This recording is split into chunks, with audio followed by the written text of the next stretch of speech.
Ladies and gentlemen, boys and girls, children of all ages, welcome. Wait a minute. No, sorry.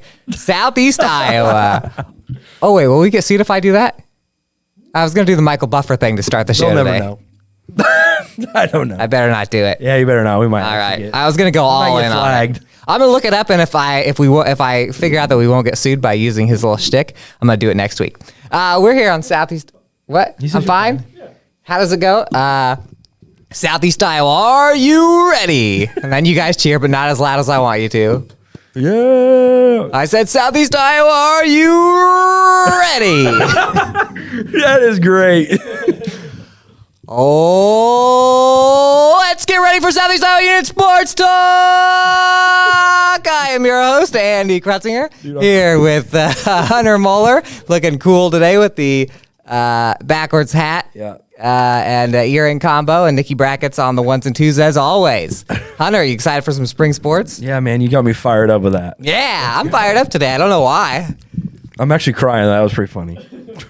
I don't know why I'm fired up today. You know what? I don't know. It's probably because it's nice outside. We're nice outside. It's not cold. Oh, wow. Dave Johnson from Round Gray Radio already on the chat. I like that. Everyone enter the chat. We don't have a lot of chatters. So get on it. Get some clicks on that one. Hopefully. Yeah, well, that's we do it for the clicks. We are here on Washington Live, Mount Pleasant Live, and Fairfield Live Facebook pages.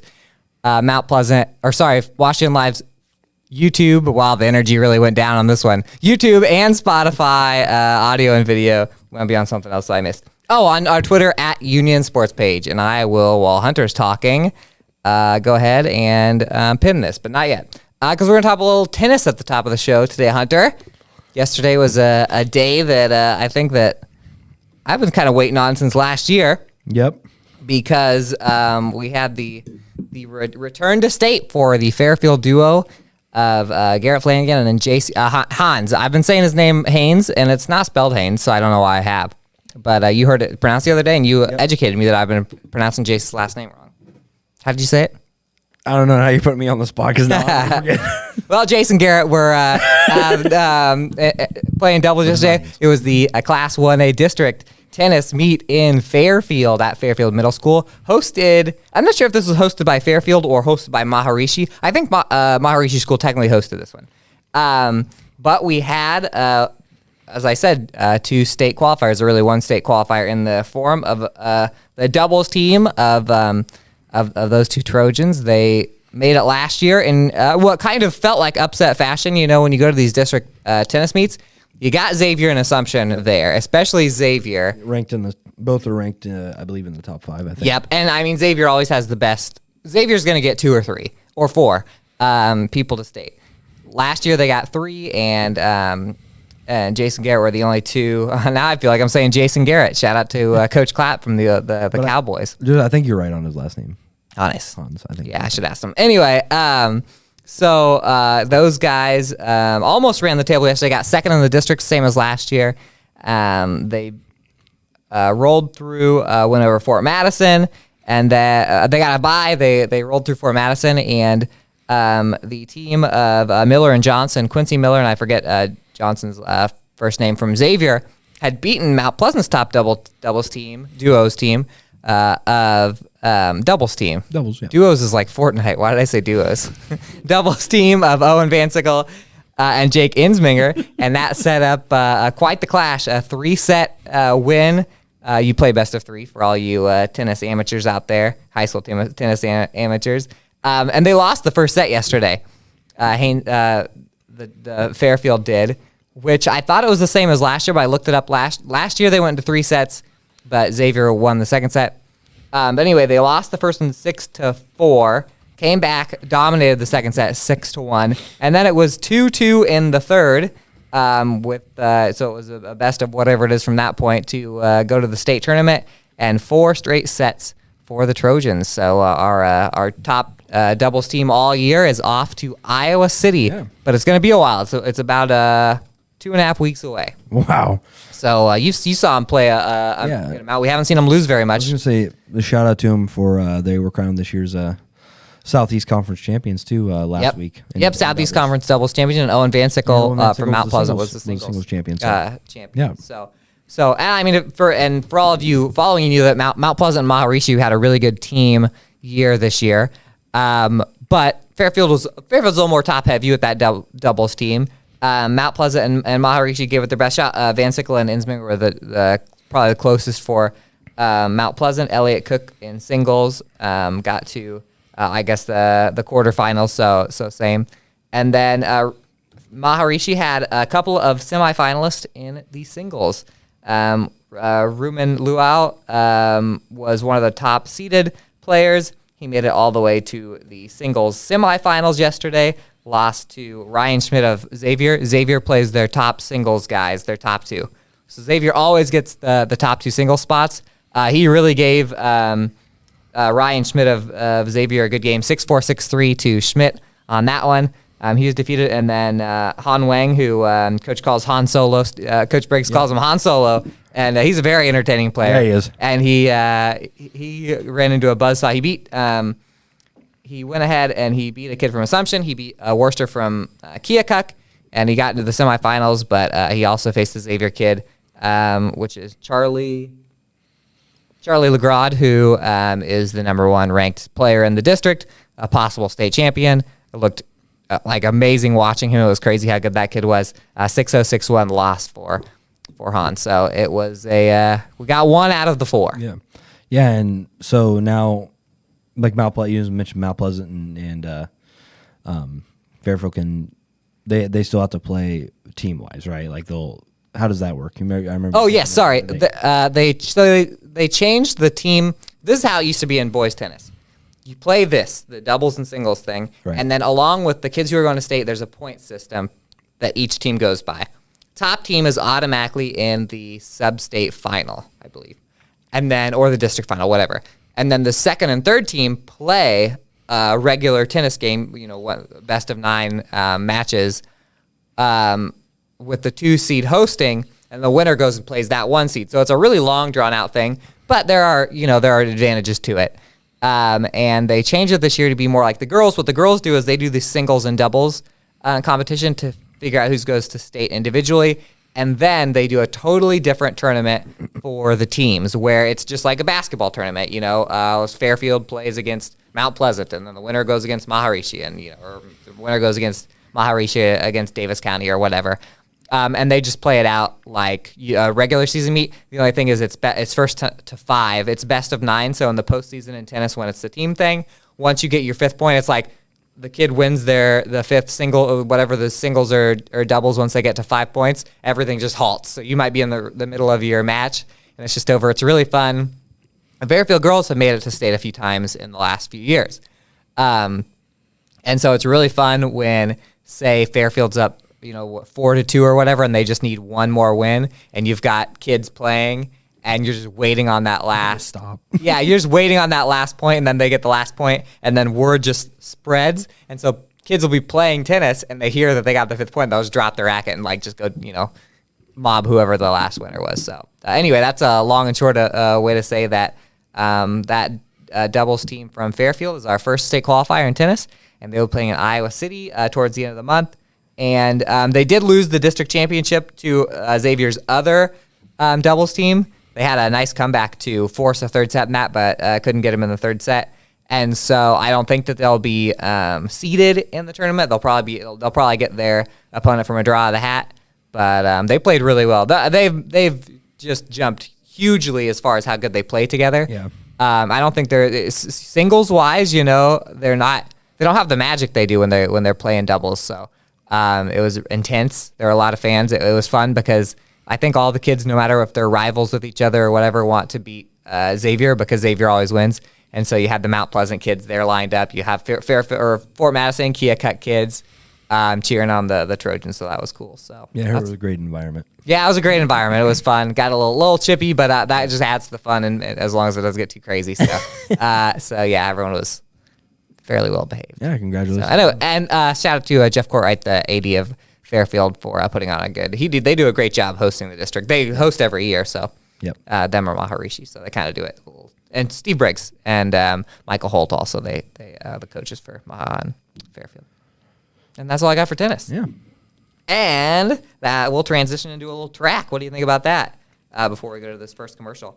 So I was on Thursday at the SEC track meet, Hunter. Yeah, I heard we saw a lot of success from our area. Oh, of course. Yes. Needless to say. Well, needless to say, if you've been following track, you knew that the hierarchy of every high school sport, it changes on and off. But this year it was clearly Mount Pleasant and Washington for girls, and then Washington for Mount Pleasant for boys. I would say going in, it was expected that the Washington boys and the Mount Pleasant girls won, but it wasn't a given. They could have beat each other, both ways. And in fact, there was a scoring error, and it was kind of a funny, not so funny moment. But Mount Pleasant girls had wrapped up the team race before the last race, which is a 4x4. And there was a scoring mess up to where it looked like they were tied with Washington, but I had been discussing with people, so I knew that Mount Pleasant had it wrapped up. But right before the last race, the PA doesn't know that there was a scoring error, so he just say, we got a tie going to this last race. So everyone's getting up on their feet. Oh, it's crazy. Yeah. And Mount Pleasant and Washington are the best two teams in the 4x4 in Right. the SEC. And so it got down right to the end. I would have felt bad if Washington won the 4x4 because then they would have celebrated and then been told they didn't actually win the conference. But Elsie Lang from Mount Pleasant got the baton right about just maybe a tick behind when Washington's Abigail Cleese did. Of course, Elsie's more of a 400. Abigail's more of an 800, and so runner. So that was kind of Elsie's event to win. I think they both might have ran PRs. I know that Elsie did, and she passed her around the backstretch. Mount Pleasant wins. They have this big celebration. Of course, I knew they already had clinched it. But so the Panthers won with Washington getting second. And then on the boys' side, everything just seemed to kind of go right for Washington. It's the third straight championship for the Washington boys and Steve Ross. So congratulations to them. We're being a little too loud over here, I think. and I think it's like 11 out of 12 for the Mount Pleasant girls. So winners real quick. We'll just go down the girls. Mount Pleasant, Andy Scott in the 400-meter dash. Panther 4x4 team, Panther sprint med team, Panther distance medley team. You see where they got a lot of their points. Yep. Elsie Lang in the long jump and Ava English in the shot put. Washington girls, Iris Dahl won the 800 and the 1500. Leighton Messinger won the 100 and 10-meter. Oh, I said 110-meter high hurdles in my little notes here. I sure hope I didn't put that on the paper because the 100-meter hurdles. And Washington's 4x8 team won. And in the high jump, Grace Voss won. Messinger was right behind her in that. Fairfield's shuttle hurdle team actually broke a very long-standing Mount Pleasant shuttle hurdle SEC record or championship streak. So Maya Lang, Lily Bergwin, Haley Renier, and Isabel McCready won that one, and then Elise Seta-Storm won the discus throw. So a couple for Fairfield. You'll see, by the way, that all of our teams, boy and girl, got at least one championship. On the boys' side, the race of the night, I'm just going to jump to the race of the night, which is the 200-meter dash. We got number 1 and 2 now, right? Yep. In Class 3A. Elijah Morris of Washington, Will Davidson of Mount Pleasant, future Hawkeye teammates, probably going to be passing a baton to each other. You found that out this morning. And because Elijah made his decision. Morris wins that in a new conference record time of 21.57 seconds. And then Will Davidson's time was 21.71 seconds, was just off the old record, Monty Unkrich in 1978. And then, so Morris won the 200 and the 400 for Washington. Micah Reese, the 16 and the 32. Washington's 4x8 team, sprint medley team, and Braden Hartman won the discus. For Mount Pleasant, Will Davidson won the 110-meter high hurdles in a SEC record time. He beat, let's see here, Jacob Brody's old record, a Mount Pleasant kid who actually did it at Case Field in Washington. Davidson's new record, 14.43 seconds, so that's two records. On the boys' side, Will also won the 100-meter dash. Mount Pleasant boys 4x4 team won. Avon Trong won the long jump. And the shot put, Isaac Gerald won, which he beat Hartman in the shot put, which is, he doesn't get them too often, but another 1-2 for those guys. And then Ryan Giberson of Fairfield won the high jump, cleared 6 feet even. I watched a little bit of the high jump, so there's your winners, and I think it sets up. We were talking about it earlier. We would not be surprised especially on the boys' side. I think Washington and Mount Pleasant are very well set up for tomorrow night's state qualifier, and I think that they are set up pretty well for the state as long as they get everybody in. Yeah. With sprints for Washington, with sprints and throws, and for Mount Pleasant with sprints and hurdles, and a possible long jump. I think that they. In 3A, it doesn't take too many points to really make some noise because it's really even. Pella's got a really good team, so they might score a lot. But I could see both those teams ending up pretty darn high on the state list this year. Yeah, and it's crazy with Morris, too. Like you mentioned, I was over there, covering his signing with Iowa. And, yeah, I asked him about, potential being, a 400 state champ again. And he's like, and he kind of, he said, kind of later on, he's like, yeah, I got a lot to show everyone, what I can do pretty much with like all the events. I was like, I love that, man. I'll tell you what. And then I was like, and then you were talking about the 200, and I was like, oh, man, I forgot he was even number 1 in 3A and 200 too. So it's like, yeah, kind of crazy. Well, it's funny because he's been turning in all these times. He got second at Drake in the 400. He's been putting records, and then in interviews he'll still say like, or just even talking, he'll say, I'm still not 100% yet. Like just saying, you haven't seen me at my full Which force. is scary. Yeah, I mean, for other racers, he could be a triple winner this year in the 1, 2, and 4. He's one top 2 in all of them. Maybe he's number 2 in the 200, in. and he's number 3 in the the whole state, I guess. Yes, in the whole state, he's number 2 in the 200 and number 3 in the 400, and I believe he's like 7th in the 100 all in the whole state. Yeah, and I believe or something like that. And so, and so in Class 3A, he's a real threat to win 3. And Davidson's a real threat in the 110 hurdles, the 400-meter hurdles, and he's also a threat in the 200. So sprints and hurdles, there's less room for error, right? Because if you make one, nick. First off, there are false starts. There are hurdles. You hit a hurdle that really slows you down. It slows you down, and that's just a couple seconds. It's not like distance where usually the kids who we think are going to win the distance stuff win. So we'll see. But and then the field, they're both set up well enough to score some points. So we'll see how that works out. Yeah, and moving over to our, we talk about our state champions and all that, and the great athletes we have in track. I mean, it's the same in both the small schools and the big schools. And I covered the small school Southeast Iowa Super Conference track meet last week. I mean, needless to say, it was a great day. Doing this story kind of got me thinking about my comments about how I thought we wouldn't be as busy with track, and then you did. Then going with all this, I'm like, oh man, totally wrong. So, Southeast Iowa Super Conference track meet, all the North and South teams meet up. I'm held at Waco this year. Usually is at Waco, I believe. Yep, almost always. Same with the state qualifier on Thursday. Yep, but on the boys' side, Columbus had a great meet. Obviously, they've been one of our top teams. Got a couple athletes down there that have potential to win a couple championships and a couple events there.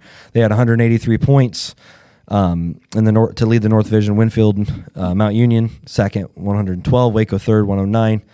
Pekin finished fifth with 96. Hillcrest Academy ended with 11. And Highland 4. In the South, Van Buren County finished second with 97 points. They've got a couple kids down there that compete pretty well. I think they had 2 state qualifiers in the boys last year, I believe.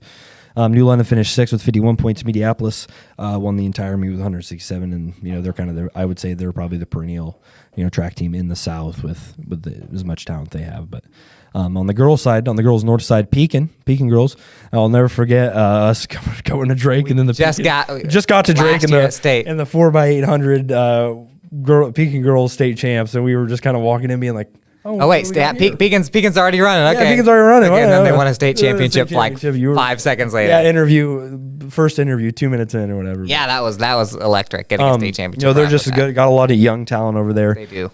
They had 185 points for the top spot there in the North. Highland 4th with 79. Winfield 6th with 54. Columbus had 53 for 7th. Waco 8th with 48 points, and Hillcrest 9th with 24. And then in the South, Van Buren County led with 110 points. That was good enough for 3rd. New London was 6th with 29. Now we'll run through all the winners, so bear with me because go fast. Here we go. We'll go quick. So Tristan Miller, won the high jump with the leap of 6'4". We kind of talked about him. And New London's Cade Benjamin being probably actually I believe they're 1 and 2 in Class 1A in high jump. So that'll be interesting. To watch there, Miller also won the 110-meter hurdles. He is second in the state across all classes with the time he ran at Drake. It was like 14:50 something, I think. Caden Amagon of the Wildcats, first in the 200 and 100-meter. The 4x8 of Tim Hills Carrier, Tyler Hughesmanston, Cole Storm, and Damian Vergara won the 4x8 there. Jeff Hoback, Riley Cowberg, Miller, and Amagon won the 4x1. And I believe that quartet there has, I have to double check, one of the might be the top time in Class 1A actually, in the 4x1 there. I can check it for you. The high jump, by the way, Lisbon kids won. Cade's 2, Tristan is 3. Oh, the Lisbon kid that Cade kind of battled with at the end there for the state title last year, Karnacki or his name is. But Winfield Mount Union, moving on to them. Cam Buffington won the long jump. Gabriel Hemsworth won the 400-meter hurdles. Colby Newsom won the 800. The Wolves' distance medley. Lane Yankinger, Abram Edwards, Ty Scorpill, and Newsom won that event. In the sprint medley, Caleb Geesey, Edwards, Buffington, and Hemsworth ran a winning time there. In the 4x4, Shaden Adams, Scorpill, Newsom, and Hemsworth ran for a win. Waco had winners in the 4x1, for the 4x100 meter shuttle hurdle. Isaac Oswald, Mason Miller, Loudon Hasengate, and Simeon Reichenbach were a part of that group there. The 4x2 for the Warriors, Braden Spain, Oswald Miller, and Clayton Miller finished first. For Pekin, Brady McWhirter was a winner in the 3,200 meter, and he also won the 1,600 meter. Highland and Hillcrest did not have first place finishers on the day. On the North Division side, Pekin's Lily Renecker won the 100 and 200. Chloe Glosser took the 1,500 meter. In the 3,000 meter run, Lauren Stiegler was a winner. High jump champion was Abby Geese, I believe is her name. Or Geese. Geese. Is it Geese too? Pekin name. G-U-I-S-E. Pekin name. I think it's Guys. Yeah, it's Guys. It's Geesey and Winfield. Yeah, Guys. Yeah. Anna Hadley won the shot put. She also won the discus. The 4x4 of Claire Roth, Audrey Ferris, Sabrina Renecker, and Glosser were winners. Ferris, Alex Parsons, Brooke Miller, and Glosser were also winners in the 4x8. Lauren Conklin, Sabrina Renecker, Ferris, and Glosser won the distance medley. There's a lot of Pekin wins here. For Highland, Sarah Burton won the long jump, I believe, which 5th last year, I think, in Class 1A, if I remember right. Or might have been a little. Might have been 3rd. Might have been 3rd. Really I remember you had a kind of funny interview with her having to go run or something like that. Yeah, she had to run in the middle of her long jump. She had to run a 100 meter, 200, maybe the 200 meter prelims right in the middle of it. So that was kind of funny. Winfield Mount Union's Keaton Townsley won the 100 meter hurdles there. The Wolves' 4x1 or the 4x100 meter shuttle hurdle. Josie Nelson, Kirana Scherer, Tessa Houston, and Townsley won the event. Waco had one winner on the girls' side, Zoe Denler. Won the 400 meter hurdles, and Columbus Hillcrest had no first place finishes in the competition. In the South, Van Buren County was led by Anthony Duncan with the win in the 400 meter hurdles, the same event he made to state last year. For New London, Kate Benjamin won the high jump title. And in the girls' South side, Marley Mertens of Van Buren won the 100 meter hurdles, and then in the Warriors 4x8 of Cali Crack, Marta Adizoni, I don't know how to say his name. I'm sorry if I say your name, Marta. Say your name wrong there. Riley Cavaness and Riley Phillips took the 4x8, and then the 4x1 of Mertens, Kelly Welsh, Lexi Wiley, and Libby Bainbridge won the event as well. So in the New London girls had no winners on the day. So that's our long list of Southeast Iowa Super Conference champions there. There we go. We got a long list, and if you want to see a really long list, go to Varsity Band and look up the leaders in all those events and see how many kids we got going into the state qualifiers. Yep. We're going to go and do a commercial break because we've been having too much fun here. It's already 1:42. So when we come back, we're going to talk a little bit about soccer, golf, and all sorts of other fun stuff. Just kidding. Really just soccer and golf. Be back soon. Right. Federation Bank is a locally owned bank providing award-winning customer service. We believe that we are more than just a federation of banks, but a federation of communities, serving Brighton, Richland, Wellman, and Washington, Iowa. Federation Bank's highly skilled staff is here to make sure you are able to accomplish your personal and professional goals, whatever they may be. Federation Bank, your family bank. Hospice isn't a place, it's a type of care that focuses on living. Servicing a 7-county area, the Hospice of Washington County staff of nurses, social work, hospice aides, spiritual and grief support, volunteers, music and massage therapists are able to provide free end-of-life care where the patient lives. We write wills, give consent for organ donation, but rarely is there a plan for what we would want the final phase of our lives. At Hospice of Washington County, we encourage our patients to be in charge of their healthcare decisions while maintaining quality of life. Unbelievable amount of devastation. I've never seen anything like it. We had a beautiful barn that was gone in 20 minutes. Farm Bureau stepped up right away and said, hey, we got you and we'll be there for you. We were taken care of. Now we could get on to repairing and rebuilding. I tell everybody about Farm Bureau. We're fortunate to say we have good coverage with good people doing it. Contact Farm Bureau agents Tony Starr and Mike Welcher in Mount Pleasant today. At the Capper Auto Group, we put our customers' needs first and understand that everyone is as different as the vehicle they select. We offer new Ford, Chevrolet, Buick, GMC, Jeep, Chrysler, Dodge, and Ram vehicles in a friendly environment that puts you in the driver's seat. When it comes to service, we maintain factory-trained technicians and competitive pricing. The Capper Auto Group still believes that service after the sale provides the best customer experience. Come see the Capper experience for yourself. Tammy takes the time and has the personal interest in each one of us. I don't worry about what's going to happen because I know my policy is taken care of. She pulls what I need and puts it together, which is the program I get from her. Every year she calls around September or so and says, there's changes again, and I'm going to do the best thing for you. It's been perfect. She does a great job.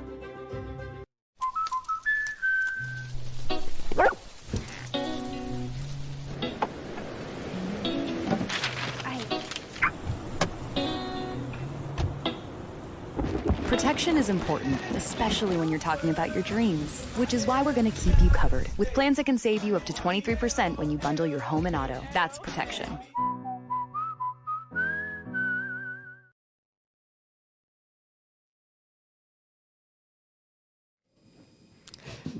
Welcome back to Southeast Iowa Union Sports Talk on Facebook, YouTube, and Spotify, and Twitter. You know where to see us. I was just looking at your Fellowship Cup shirt. That's sweet. Yeah, I got this in 1981. What? I wasn't alive then. No, I wasn't either. None of us were. We're going to talk a little bit of boys soccer. We're going to make this. We'll talk a little boys and girls soccer. But Hunter, you you were at Washington last night. That's right. So Burlington, but you were in Burlington because they played in Burlington. You were just talking about how awesome Bracewell Stadium is. Yeah. Man, Burlington. I don't know what it is with those guys. They've nipped Washington 2 times. What did you see last night? Yeah, I mean, it was another, pretty much tightly contested matchup, which we've seen against, everybody that's played Washington this season. It ended 2-1 in favor of Burlington, but that was after the penalty shootout. Burlington won the penalty shootout 4-1 to pretty much sweep Washington in the SEC season. Mm-hmm. The Demons trailed Burlington for about 65 minutes. Burlington scored with about 15 minutes to go in the first half. It was kind of looking bleak. Everything that Washington was doing, just they got a couple great opportunities. One time, the Greyhound goalie kind of fumbled the ball a little bit, and Washington's Lane Sherrock got kind of a good look, a wide open goal. Got a good look at the goal, and his shot was just a little bit wide. And then another time, they got a one-on-one with the Burlington goalie, but he saved that one, and that was kind of their best 2 opportunities. They were shooting from outside the box quite a bit there, but. Yeah, they trailed for over 65 minutes, from the 15-minute mark on down to basically 2 minutes left in the game. So it was looking bleak, and then one of their best players, Brian Areola, junior for them, midfielder, the ball. A lot of the time, the offense runs through him. He makes a lot of great passes for them there. He had about a 30-yard free kick with, I think it was like 2:26 left on the clock. Uh-huh. And from about 30 yards out, he lofted the ball over the Burlington keeper's head into the goal to tie it 1-1 with, like I said, just a little over 2 minutes to go. That sent the game into, extra time. Neither team scored in the first extra time. That was the same for the second, hence sending the game to penalty kicks. And, Washington stepped up there, hit one penalty kick. Burlington answered back, and then the next 3 penalty kicks by Washington were all saved by the Burlington keeper. And Burlington hit their 4 penalty kicks. Didn't have to go to a 5th one to decide it. So they won the penalty shootout 4-1, and 2-1 victory there for Burlington. Tough loss for Washington. They played extremely well, never gave up, and that's the end of the SEC season. Yeah. Now. Let's see here. Washington 6-4 in the Southeast Conference, and 8-5 on the season. Their next game is going to be, I believe it's their last game of the season, actually, regular season, and they take on Hillcrest on Thursday. That's fun. And then Mount Pleasant had to play the SEC champs, Fort Madison, 11-2 loss in that one. A couple of goals from Dylan White in that. And then Fairfield boys. What did Fairfield boys do last night? You got that one? Yeah, Fairfield girls and boys took on the Keokuk last night. The boys picked up a nice little win there, 2-1 for them there. So that's a good one for them there. It wasn't easy. They found the net once in the first half, once in the second. Keokuk came back with a goal of their own in the second half, but Fairfield was able to stave off kind of any comeback from them and pick up their 5th win of the season. Goals were scored by where are my goal scorers here? Cooper Polonsky scored one. Cooper Polonsky and Just clicked on this. Miles McEntee? Seamson. No, of course Seamson. not. I think it's Seamson. Yeah, Seamson. There we go. Seamson. Miles McEntee does not play soccer. A pair of goals there for them, and Michael Anderson had 6 saves and goals. So nice little end of the SEC season. A little win over Keokuk, able to hang on for yet another victory. So kudos to them.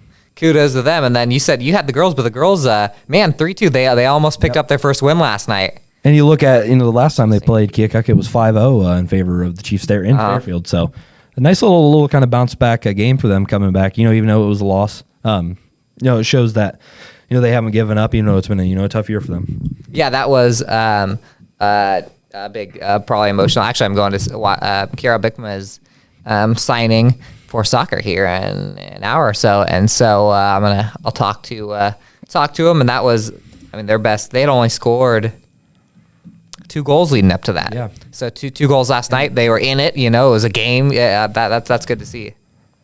So and then who else we got? We've got Washington soccer here. The girls. It was another tough one, kind of like the boys match. Yep. Just a 1 goal difference ended up being the. I guess the boys went to PKs, but still basically tightly contested game, came right down to the wire. Burlington wins it 1-0 over Washington. Basically the Demons got a couple. Burlington scored in the 4th minute, and then the rest of the way it was just kind of back and forth battle. Yeah. Washington could never find that goal to tie it up, and they moved to 5-5 on the season, 9-5 overall, and they'll be playing Mid Prairie on Thursday at home. So yeah, we got a lot of good local soccer games on Thursday, which is disappointing because it's at the exact same time as Thursday qualifying. 3-2 Mount Pleasant winners over Fort Madison, earning a little revenge for a loss. They lost 5-2 to Fort Madison last time out. Fort Madison scored 1 over there at East Lake Park in the first half. Mount Pleasant came back 2 from Ellie Manning, 1 from Teresa Huerta. So it was 3-1 at halftime. Fort Madison scored 1 more in the second half, but no time left there for Fort Madison. They ran out of time. And a big win for Mount Pleasant. They now move to 9-4. Huge win for them. And that puts them in 3rd. So Burlington wins the conference, 10-0. Fort Madison 7-3. Mount Pleasant 3rd, 6-4. Washington at 5-5, 4th. Keokuk 5th. Fairfield 6th. There's your Southeast Conference. It's crazy how the spring sports roll along. I know. I feel like this goes by the quickest. You blink and they're over. And that's the same way I feel about when you're watching our commercials, because time flies when you're having fun, and it's time to go to our second break. So come back. We got some golf. Yep.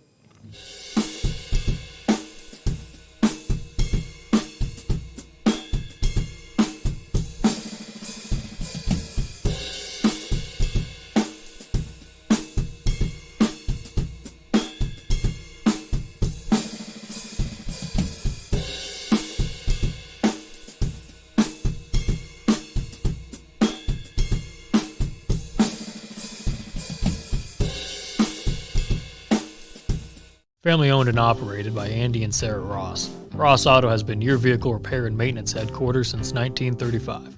We specialize in all makes of cars and light-duty trucks. With our variety of available services, let us help you keep rolling and your vehicle operating efficiently.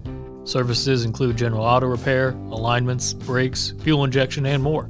Schedule your appointment today at 319-653-5656. That's 319-653-5656. Bring the kids and share the memories from steam engines, antique cars and trucks, tractors, gas engines, and horses. Maybe your memories are of great food from the North Village to the Log Village, or going to one of the amazing concerts. This is the place where memories are made.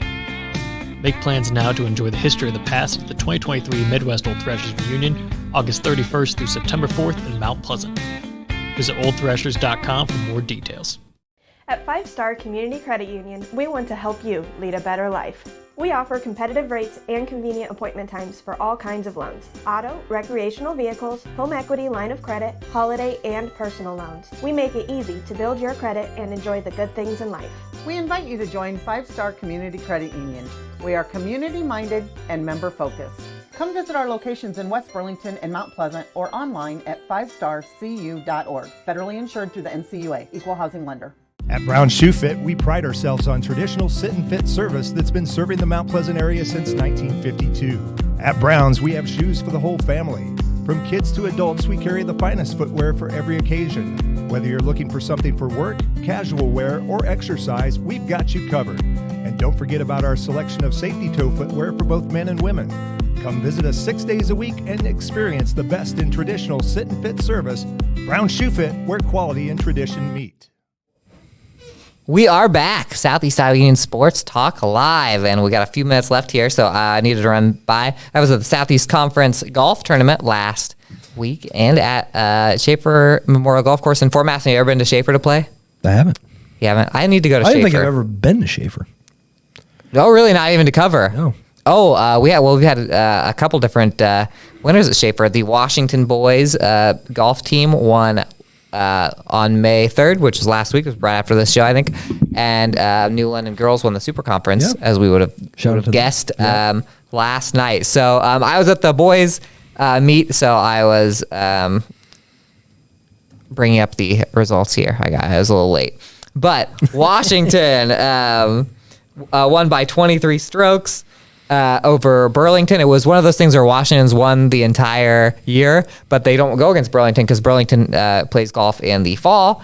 But they will all do it. Roman Roth, a two-time state champion, or not state champion. I'm sorry about that. Roman conference Southeast Conference champion. Who needs state championships when you go in the Southeast Conference? Right. Really, he won it last year. He was the reigning champion coming in, defends his crown. Shot a 70, he had a 33 in the front nine. So I think I got there midway through, and people were like, "Yeah, he's basically got it wrapped up." Drew Conrad shot 75, and Rajan Roth shot 77. So Drew Conrad got third. Roth number 2 got fourth. Those are 2 freshmen, so you got 2 freshmen in the top 4. So future's bright for Washington. Teigmeyer with an 80, Luke Bean Blossom 83, Isaac Vetter 87. Fairfield, Max Wheaton shot 80, which tied him for Meyer with Meyer for 7th place. Then we got Dev Eisner at 82, Sam Wheaton 83, Landon Norfdriff 89, Al Christensen 91, and Austin Lisk 107. For Mount Pleasant, Nick Matheny, who won the Southeast Conference Championship as a freshman, shot a 79, just a little ahead of Wheaton and Meyer there, and Nate Dinsmang 84, Reese Kaufman 91, Isaac Zillman 116, and Ben Mader 121. So Mount Pleasant got 5th there. They'd been kind of battling with Fort Madison back and forth. But Fort Madison, little home course advantage, nipped him there. So Washington 1st, Fairfield 3rd, Mount Pleasant 5th. And that's all I got for boys golf. Yeah. I will. One thing I should say is Iowa State baseball team. I forgot to put on our schedule today. It's fresh in my mind. All the way to the CAC semis last night. 1 game away from the national tournament. 11-10 loss to Fisher College. So the CAC has 1 super team in Georgia Gwinnett. Iowa Wesleyan had to play them in the first round of the tournament. They had to battle back. They beat Florida National on Sunday morning, 9-5. And then they led by 5 runs going into the 9th against Fisher College, and things just kind of didn't work out for them there.